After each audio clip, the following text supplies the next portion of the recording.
এই ১৪টা বছর আমি আল্লাহর কাছে একটা দোয়াই করছি, সবাই যেন আমারে মাফ করে দেয়। হঠাৎ সাইরা দিল। জি আব্বা, আমি পালে আসি না সাথে।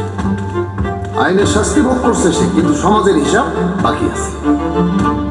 আমি চাই না একজন দাগের পরিচয়ে পরিচিত হোক। আমি মার্ডার কেসের আসামি ছিলাম। খেলা হবে, মাফ করে না। আমি নাটকের মানুষ, নাটক থেকে আসা। আমাদের ইন্ডাস্ট্রি নাটকে আমরা কিভাবে কাজ করি, কি পরিমাণ প্রেশার থাকে সেটা আমরা সবাই জানি, অবগত আমরা। তো সেই জায়গা থেকে যখন আমার ওটিটিতে পদার্পণ, তখন চেয়েছি একটু বেশি সময় নিয়ে কাজ করতে। এই যে এখানে আমার আমার আমার প্রত্যেকটা সেক্টরে আমার গুরু আছে।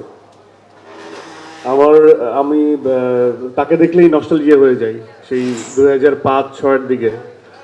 একজন গাজী রাকায়েত, উনি আমার সিনিয়র, আমার গুরু, আমার বন্ধু মানুষ। তখন তার সাথে কনভারসেশন হতো, তো বলতো যে তুই পারবি। আমি বলতাম কিছু হবে না। আর যদি হয় চুক্তিবদ্ধ হওয়া সিনেমার কথা বলি, সেটা হচ্ছে যে এই দাগের সাথে আমার সম্পৃক্ততা বা একাধিক ছবির সাথে আমার সম্পৃক্ততা বা যেটাকে বলে কন্ট্রাক্ট সাইন করে ফেলা, সেটা একাধিক ছবির সাথে অনেক হয়ে গেছে। কিন্তু আমি একটু টেকনিক্যালি কন্ট্রাক্টটা সাইন করি, সেটা হচ্ছে যে টাইম লিমিট না দিয়ে, যে এটা এই সময়ের ছবি, যাতে এটা একটা চুরি আর কি, যাতে সময়টা বেশি নেওয়া যায়।